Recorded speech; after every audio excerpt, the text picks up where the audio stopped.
Seguimos aquí abriendo la mañana y de manera muy grata, una gran satisfacción nos genera recibir aquí en los estudios a Luis Cruz. Luis Cruz es, en términos, ¿cómo diría? En términos de formalidad, él es subdirector de la clínica Cruz y Minian, pero en términos reales es el director, el doctor Luis. Bienvenido a Abriendo la Mañana. Gracias por la invitación, Dari. De verdad que para mí es un placer estar con usted en el día de hoy y buenos días a todo el que nos está viendo por el programa. Tú sabes que es difícil, Luis, separar tu carrera, que ya hace años que vienes al frente de la clínica, separarla de esa labor filantrópica que desarrolla tu papá, porque hay que decir que el señor Félix Antonio Cruz y Minian es inmenso.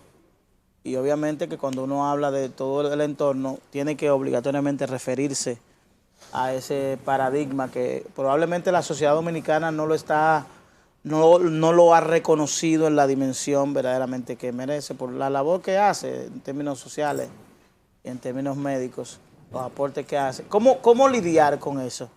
¿Cómo manejar esa parte de tener a una persona con esas calidades, una persona que ha trascendido y tú descollar también en una carrera, como decir, en términos paralelos prácticamente?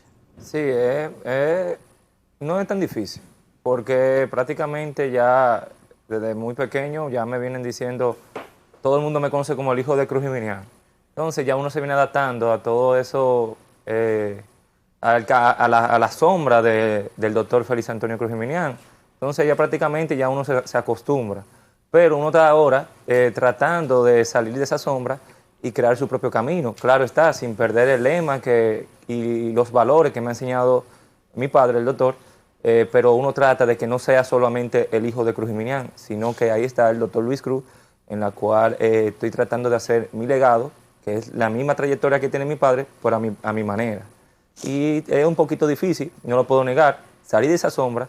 Todavía hay muchas personas que me conocen o como el hijo del doctor, o me dicen el angelito pequeño, o Jiminian Junior.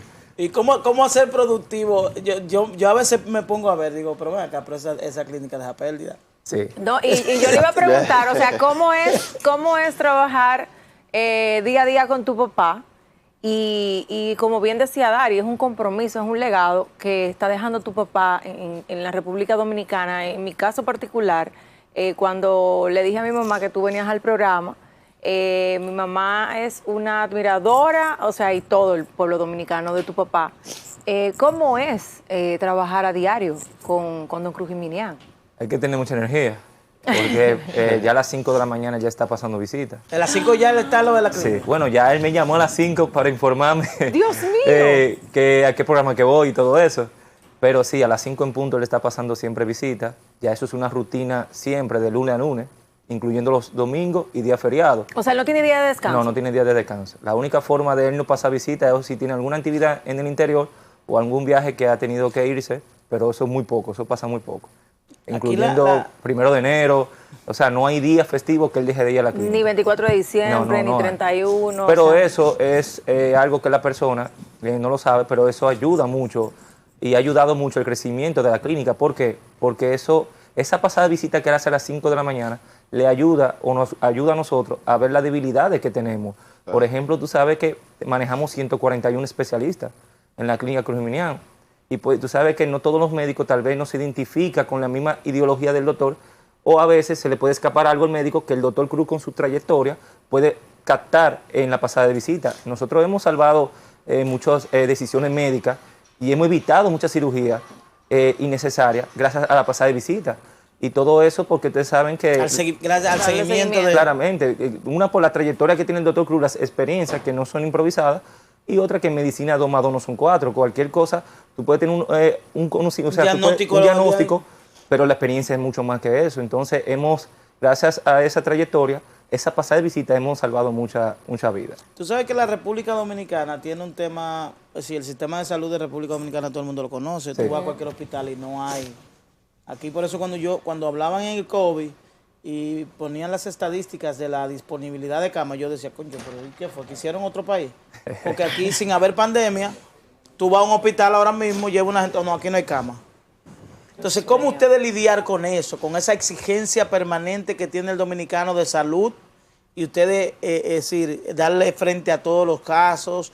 ¿Ustedes enfrentan los casos que los hospitales no quieren? No es que los hospitales no quieren. No, que los hospitales no quieren. Es decir, hay cosas que los hospitales no quieren que le lleguen. Yo creo que eso es, lo que pasa es que en los hospitales hay un colapso a nivel sanitario, eso es verdad. Y yo siempre he dicho que una de las formas de lidiar con eso es con la atención primaria.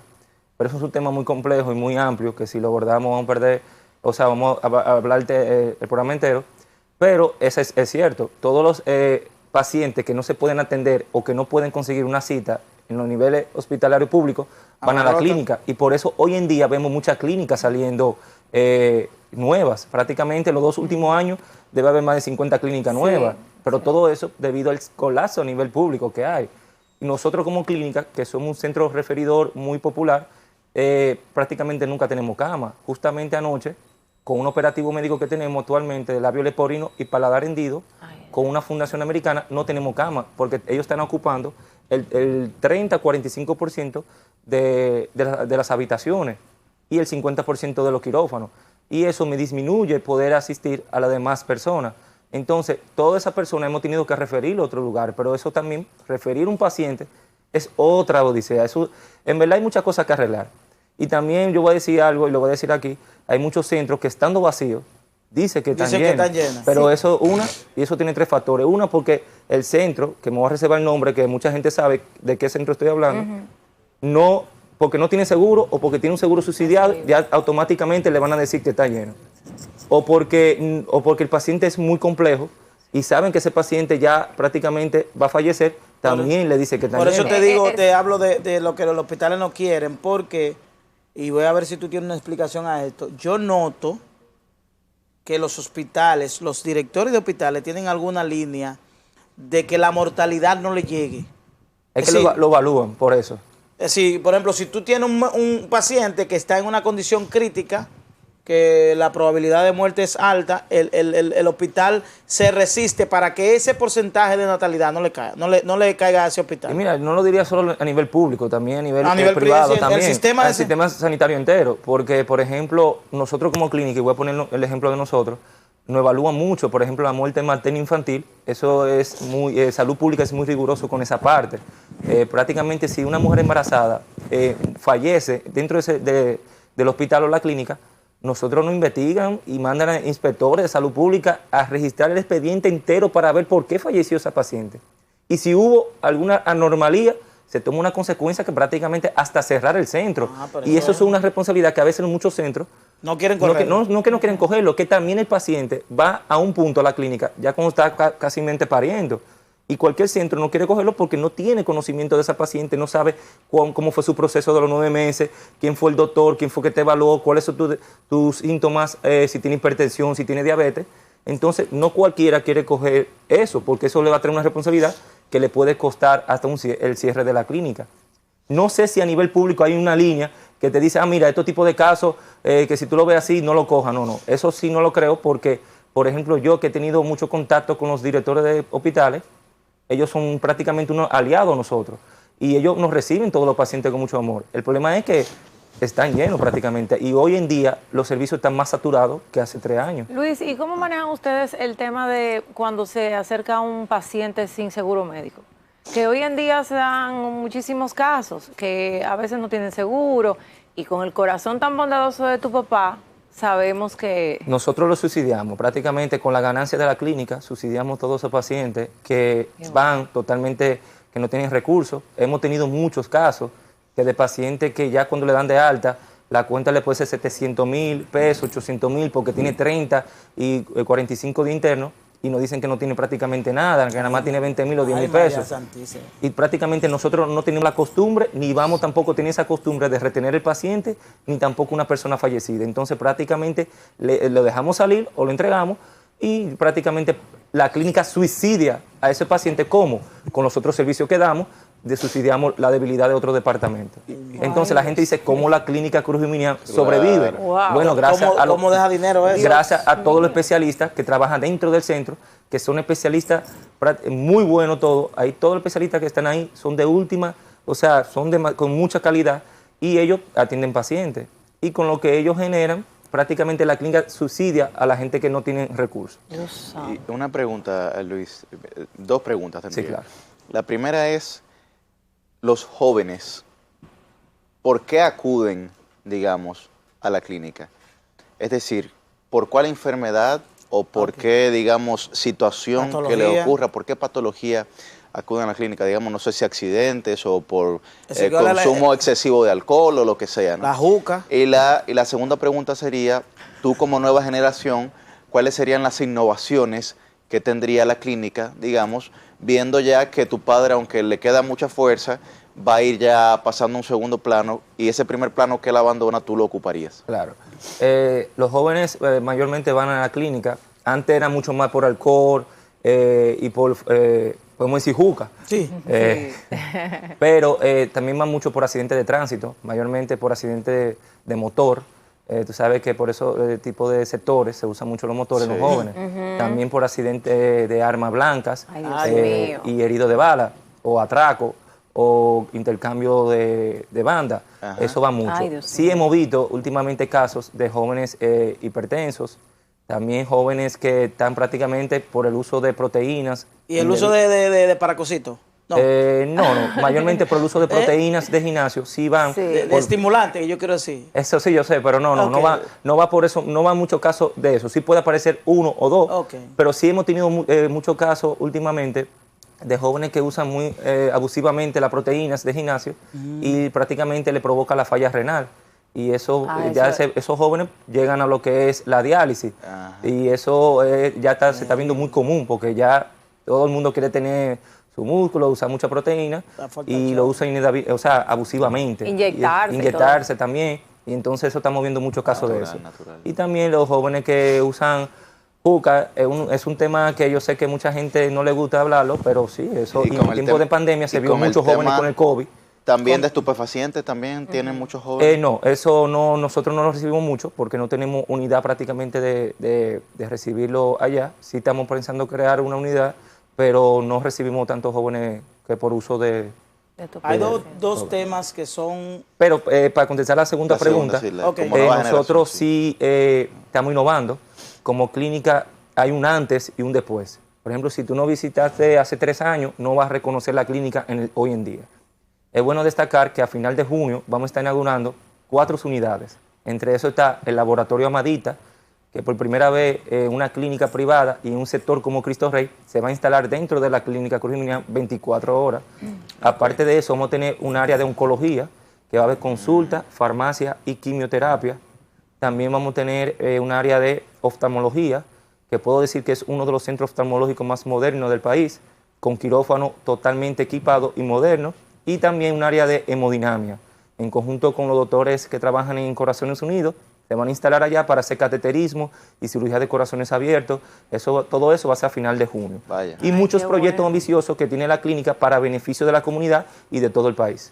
Hay dos temas que preocupan mucho a la sociedad y que se está hablando mucho en este momento, y partiendo del enclave social donde ustedes están, en Cristo Rey, me imagino que tienen mucha incidencia, que es el tema de las menores de edad embarazadas Sí, eso es común. Iba a hablar de eso, sí. y el tema de la psiquiatría. Sí. Y costoso. Es decir, ¿qué impacto tiene en la clínica el tema de las embarazadas, de las menores embarazadas? Si hay alguna estadística que ustedes tengan, si hay algunos números de ese quintil que esté procurando servicios en la clínica, y el tema de la psiquiatría. El tema de las embarazadas en adolescentes o jóvenes es muy común, y más en el sector o en los sectores de escasos recursos. Sí, sí. Eso es muy común y eso lo vemos todos los días. O sea, te puedo decir que tal vez ahora mismo debe haber interna, de si hay 8 embarazadas, debe haber 2 o una menor menor de edad. Ay, Dios desembarazándose. Es más común a nivel público, yo sí lo puedo decir que a nivel público se ve más común, pero a nivel de la clínica sí te puedo decir que siempre tenemos una menor desembarazándose. Eso es por la cultura. Yo siempre he incentivado que siempre hay que dar clases o incentivar la educación sexual en los colegios. En los colegios. Es más, ahora en junio con una compañera vamos a lanzar una campaña sobre la educación sexual para incentivar y motivar el uso de preservativos. Sí, pero anticonceptivos. hay que también ayudar a los que orientan también, para que esa educación sexual no se convierta en una educación morbosa. Porque hay Claro. una todo eso profesora tiene- que hizo un todo- cuerpo humano. Todo eso es un protocolo, no es algo que no puede ser improvisado y tampoco ir más allá. O sea, explicarles lo básico y para que tengan conciencia, porque Claro. es muy común en nuestro país, a nivel general, el embarazo en adolescentes, y eso es preocupante. Muy preocupante porque estamos hablando de una persona que no tiene todavía el conocimiento de cómo criar Y a su un bebé. y su cuerpo, sobre todo, Su no cuerpo está- también tiene una adaptación diferente. Estamos hablando que no tampoco se cuidan ella misma en ese embarazo. O sea, es muchos factores que puede venir y puede venir el niño con muchos problemas de salud, porque al ser una niña, la niña no se va a cuidar como si fuera una joven madura, o sea, ya una señora ya mayor. Y prácticamente ese niño viene con muchos problemas de salud. O sea, eso yo creo que el gobierno principalmente, y las instituciones también de salud deben poner ojos sobre esto. Y el tema psiquiátrico. El tema psiquiátrico, vi que un diputado, que es muy amigo mío, Aníbal Díaz, Aníbal Díaz está sometiendo un proyecto. sometiendo una ley para que las aseguradoras cubran todos los servicios que no se cubren. Dicen que sí, que hay algunas cosas que lo cubren, pero personalmente yo no he visto nada que a nivel psiquiátrico lo cubra. Y es sumamente costoso. Estamos hablando que ninguna clínica, y le puedo decir que nosotros somos testigos, se quiere meter a nivel psiquiátrico. ¿Por qué? Porque un paciente que se interne en un recinto psiquiátrico es muy costoso. Una, porque los medicamentos cuestan. Un medicamento psiquiátrico no son baratos y no lo cubren la mayoría de los seguros. Y aparte de eso, la consulta psiquiátrica es costosa. Estamos hablando de 3,000, 4,000, hasta 6,000 pesos, depende del psiquiatra. Y tiene que visitarlo varias ocasiones. Claro. Aparte de eso, el internamiento, el cuidado, la seguridad, la enfermera tiene que ser entrenado, no es un personal improvisado, tiene que ser un personal con paciencia, con fuerza, que tenga delicadeza al paciente, porque son pacientes que no tienen la condición de salud como nosotros, que puede cambiar de estado de ánimo, o sea, depende qué tipo de enfermedad que tenga. ser empático. Y eso es una problemática que nos está azotando. Y hoy en de un día, tiempo y más acá. después de la pandemia. Más después de la pandemia. Bueno, ya hoy en día el psicólogo es más valorado que antes de la pandemia, porque se notó o se observó que se necesitaba la psicología y la psiquiatría, y eso, la salud mental es necesaria para el país y para todo el mundo. Y además los niveles de ansiedad han aumentado, Sí, el nivel mucho. de estrés, y la gente a veces tiende Y lo a hemos visto. confundir. No, porque si voy a un psiquiatra, no. O sea, a veces las personas también necesitan Claro. un seguimiento de un psicólogo. Y Por eso el es simple hecho de costosísimo. nosotros estar trancados por 24 horas en plena pandemia, ya mucha gente necesitaba por lo menos hablar con un psicólogo, desahogarse con una persona, y eso le ayuda. Así es. Pero la gente, así mismo, la gente tiene el concepto erróneo, Errado, que si voy sí. a un psicólogo o voy a un psiquiatra es Estoy porque yo loco. tengo problemas ya o estoy loco, y no es así, no es así. La salud mental abarca mucho mundo, o sea, si te sientes estresado, prácticamente ya con una consulta de psicología te ayudaría a esa parte. ¿Tú entiendes que en el imaginario de la gente se percibe o se entiende que la clínica Cruz Jiménez es un hospital público? Que la gente Es un piensa... hospital público. ¿Eh? Es un hospital público. Es un Lo hospital- único que nos diferencia de hospitales públicos a nosotros es que no recibimos fondos del gobierno. Ok. Nosotros nos mantenemos con lo poco dinero que entra a la clínica. Pero es un hospital público. Y le voy a decir por qué. El 60%, o sin equivocarme, y con pruebas estadísticamente, que lo voy a demostrar en diciembre, que estoy llevando un registro, es totalmente gratis. Aparte de eso, los precios que tiene la Cruz Jiménez es un precio que lo puede competir con cualquier precio hospitalario, como se lo puede competir. O sea, el precio más económico lo tiene la Cruz Jiménez.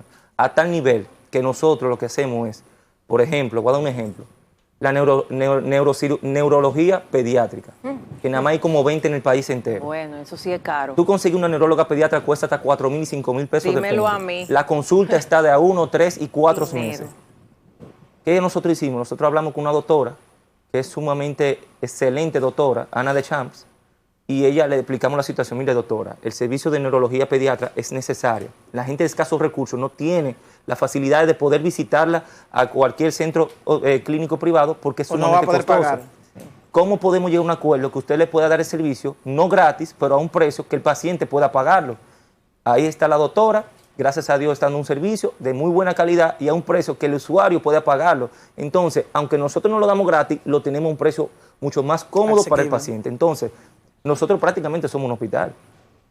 pero sin embargo tenemos los costos como si fuera una clínica privada. Me surge esta pregunta. Hay también algo que nos afecta a nosotros como sociedad, desde eso siempre ha existido. Lo que pasa es que ahora es que le han dado como que mayor, se ha notado más el tema de los niños con condiciones especiales. Sí. Yo soy madre de un niño especial, tuve que sacarlo de la República Dominicana, lo trato en los Estados Unidos porque aquí los servicios son sumamente costosos. Cuando te escucho hablar del tema de la neuróloga, es cierto, llevar a un niño a una consulta con un neurólogo, con las terapias, ¿tienen ustedes esos servicios allá en la clínica? O sea, tenemos un personal especializado que sí lo puede atender, pero no darle seguimiento. Okay. Porque así mismo, como usted dice, son niños que llevan un proceso muy costoso, y no solo por el costo, nosotros no lo vemos eso, sino que en República Dominicana todavía estamos tratando de poder dar paso a atender a esos niños, y por eso la mayoría de los padres que tengan la condición económica o que tengan la condición para poder llevarse a sus hijos afuera, lo hacen. Tú ves un padre que tenga un niño especial, lo que primero que dice es que lo tengo que sacar, o sea, del país, para poder mi hijo tenga la educación adecuada. Sí. Porque el niño aquí recibe mucho bullying. O sea, en cualquier lugar que va, porque nosotros como país no tenemos la cultura de ver un niño con problemas, con una condición. Claro. Y automáticamente ya lo discriminamos. Ya sí se está cambiando. Claro. Y además hay ciertos niveles, o sea, nivel 1, nivel 2, sí, claro. El Asperger. Y ya se está cambiando la ideología. Sí. Y ya hay muchas instituciones y fundaciones que están trabajando para eso. Sí. Pero todavía le falta perfeccionar esa parte. Y por eso nosotros todavía no lo tenemos, pero sí en un futuro pensamos tener esos servicios. Bueno. Dos preguntas, Luis. Sí, claro. ¿Qué experiencia le dejó el COVID? Es decir, a partir del COVID, ¿qué ustedes entendieron en la clínica? ¿Qué cosas positivas? Pues bueno, a partir del COVID nosotros hemos visto tal o cual cosa. Y lo otro, los casos de hepatitis en niños. Si ustedes atienden ese impacto, partiendo de que hay un movimiento, se está escuchando mucho ese tema. Sí, pero ese tema del hepatitis en niños, sí, ¿verdad? Se está escuchando, pero todavía aquí no se ha... prácticamente se puede decir que aquí tenemos ese brote, como se dice. Lo que nosotros estamos es, o los científicos médicos dominicanos, lo que es, le están dando seguimiento a los países que sí tienen ese tipo de brotes, para cuando llegue aquí nosotros poder trabajarlo, pero nosotros estamos preparados para eso. Y este es uno de los países que esos tipos de enfermedades como la hepatitis lo manejamos muy bien. Tenemos las condiciones para manejarla. Y sobre el COVID, ustedes saben que el COVID agarró de sorpresa a todo el mundo. Tuvimos que adaptarnos en un tiempo difícil con 40 camas al principio, y prácticamente abrir una emergencia especialmente para pacientes con síntomas respiratorios. Y también abrimos un laboratorio de PCR, un laboratorio de antígeno, y estamos dando todos los servicios. Ya actualmente no tenemos ninguna habitación, pero nunca descartando que todavía el COVID se ha ido. Ojo, sí podemos decir que se ha mantenido el COVID con prácticamente nulo, pero siempre vamos a tener COVID como cualquier tipo de enfermedad que hay, como la influencia, como cualquier enfermedad, porque eso siempre va a estar con nosotros. Pero ya gracias a la vacuna y a los tratamientos que tenemos, ya sí podemos manejar el COVID mucho mejor que antes. ¿Qué experiencia nos ha dado? Bueno, que nosotros esto nos ha dado, para invertir más en los hospitales y en las infraestructuras, y también en los departamentos de investigación en la República Dominicana. Antes no se invertía en la investigación en República Dominicana. Y hoy en día, nosotros, por ejemplo, en República Dominicana se ha hecho muchos estudios de investigación interesantes, diagnosticando o descubriendo las nuevas cepas del COVID. Sí. Aquí, por ejemplo, en UNIBE, que hay un departamento de investigación encargado con el doctor Robert Paulino, que para mí es uno de los mejores centros que hay. Ese grupo ha hecho mucha investigación interesante, que la gente no lo sabe y no lo ha apoyado. Y yo creo que en República Dominicana debemos, en primer lugar, invertir más en investigación, y en segundo lugar, apoyarlo. O sea, que los periódicos publiquen sus artículos para que la gente se entere de eso, porque hay mucha gente que no sabe que ellos existen. Y creo que es muy interesante porque en pandemia nos dimos cuenta que ellos son importantes. Sí. Luis, muchísimas gracias. Gracias, Dari. Que verdaderamente felicitarlo a ustedes por esa labor que realizan. Yo creo que el tema de la salud es un tema, aparte de que es inherente al ser humano, es una exigencia permanente, partiendo de las deficiencias que tiene el sistema de salud de República Dominicana, y obviamente que existan instituciones que a pesar a pesar de la necesidad de subsistir, a pesar de la necesidad de que es un negocio, independientemente de que es un negocio, la clínica es un negocio, ustedes pongan por encima, prioricen el tema de ofrecer un buen servicio de salud. Felicidades. Gracias. Y eso quiero destacar que nosotros estamos luchando también por el cobro de depósito en las clínicas. Eso es un tema, porque usted sabe que hay instituciones que hasta para darte un paciente fallecido, tiene que pagar y no te lo entreguen. Entonces nosotros estamos luchando por eso, pero es una lucha que con Dios en adelante lo lograremos. ¿Ustedes se plantean en algún momento tener otras sucursales en otro país, nunca lo descartamos, en otras provincias? Nunca lo descartamos porque la cantidad de gente que viene de la provincia son muchas. Entonces queremos dar la facilidad porque a veces no tienen ni para pagar un transporte. Sí. Eso, entonces no descartamos tener una sucursal, pero ahora mismo estamos concentrados en seguir ampliando los servicios en la Cruz Geminiana. Nada, gracias. Saludos a tu papá, un abrazo grande para él. Y poner el programa a la disposición también para cualquier iniciativa o para lo que entiendan que pueda servir, abriendo la mañana para promover todas esas iniciativas que ustedes desarrollan. Bien. Gracias, Dari. Agradecer a Luis Cruz. Vamos a hacer una pausa. En breve venimos con Aprendiendo en la Mañana con Rafael. Ya tenemos a la doctora Nahuel aquí también. Y en breve vamos a conversar con la diputada. Vamos a conversar con una diputada de San Francisco de Macorís. Vamos a la pausa y volvemos en breve.